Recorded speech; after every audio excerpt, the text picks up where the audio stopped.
Thank you very much. I'm very, very grateful to be here, particularly for the opportunity to turn the virtual hugs that I got after the news that she passed away and I was in India to literal ones. From the time I walked in, I am very, very pleased to receive so many hugs in solidarity and to be here celebrating her work and her life with all of you. Like many of us, I've had the privilege of working with her very closely and being her friend. And we've all had more or less the same experience. And yes, she's been a mentor. I mean, I've been recently, was in New Delhi and I was invited to be a jury member and I was labeled as expert international law gender conflict. I got to be an expert international law gender conflict because of Rhonda. Rhonda, whatever I know about international law and my practice these days is thanks to Rhonda. I learned from her a great deal. So she was, no, I was never her student, but she was nevertheless my mentor. I learned from her on the job. And what exactly did I learn from her? Not different from what her students learned from her.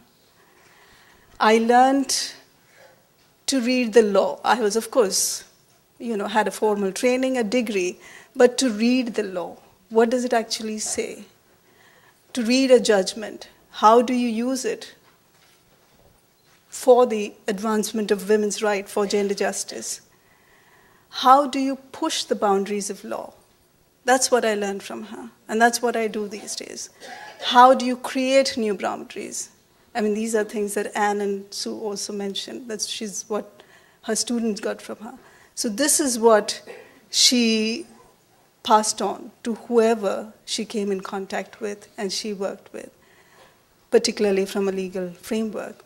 And I've been a part of the larger, broader international women's human rights movement that she's been a part of, and seen her work on various issues, whether it is, as Karima mentioned, against Muslim fundamentalists, or as I had the opportunity to bring her to Gujarat in 2002 to be a part of a national international panel, which was against the Hindu fundamentalists in India. And there, I remember the women's rights movement, the feminist movement in India was responsible for putting together this panel. And all of them were in complete awe of how she worked, what she brought to the table, the discussions we had. It was so enriching to a crowd that knew a lot about law, of course, was a very strong civil rights feminist movement, but had very little exposure to international law. It was a crowd that actually rejected international law for a long time, and this was the first exposure when we had no recourse during the Gujarat violence to look at anything, any redress within the country, that we had to look out. It's precisely as Sue said, if you can't get justice in your national law, look outside, and that's what she did to all of us in feminist and activist in India. So it was impressive how she wanted to make sure everything she was doing was within the framework of law. And I remember at the end of the 3-day panel when we went to meet victims and survivors, and she listened.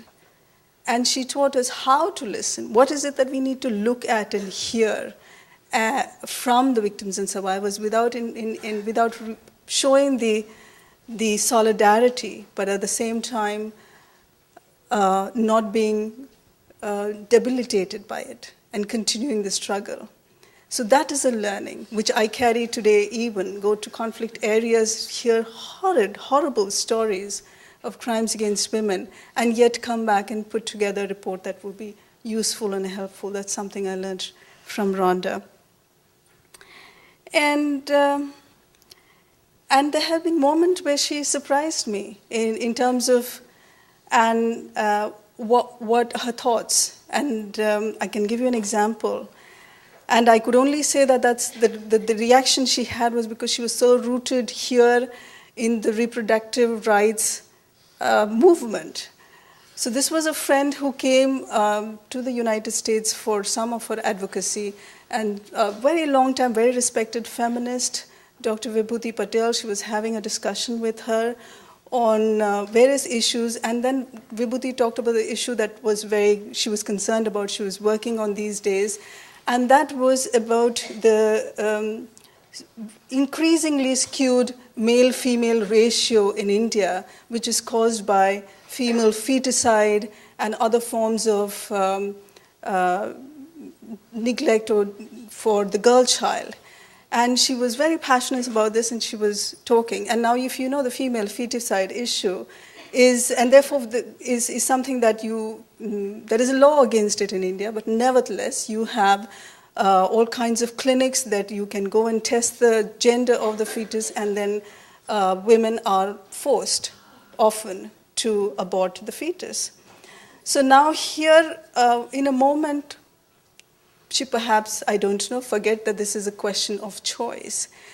Because here the struggle is rooted about the choice to abort the fetus. And there the question was the choice to keep the fetus, the female fetus. So in that moment, she couldn't understand why is this an issue? Because she was still coming from the perspective of the right to abort the fetus and could not quite grasp that. And in a moment of this discussion with this, because the ratio, and this friend of mine was trying to explain to it, the ratio is skewed. There are no more girls. It's going to have incredible impact on the society. There are no women left for men to marry, and they're going interstates and marrying women. Saying, but if there are no women left, let them get married to men. Let them become gay. Let them all become gay. That was her solution, her very ingenious solution to this problem. So that's Rhonda. Yeah. I miss her a great deal. I had a couple of things that I was looking forward that she would look into. All of us want how she can continue to influence our life and improve our work. Was looking forward to her commenting on one of the topic that again I learned from her, that is torture by private actors, her pet theme. And I've been writing a paper on it, wanted her to improve and discuss with it, and it's when she was looking forward to it and couldn't quite do that. We'll always miss you, Rhonda. Thank you.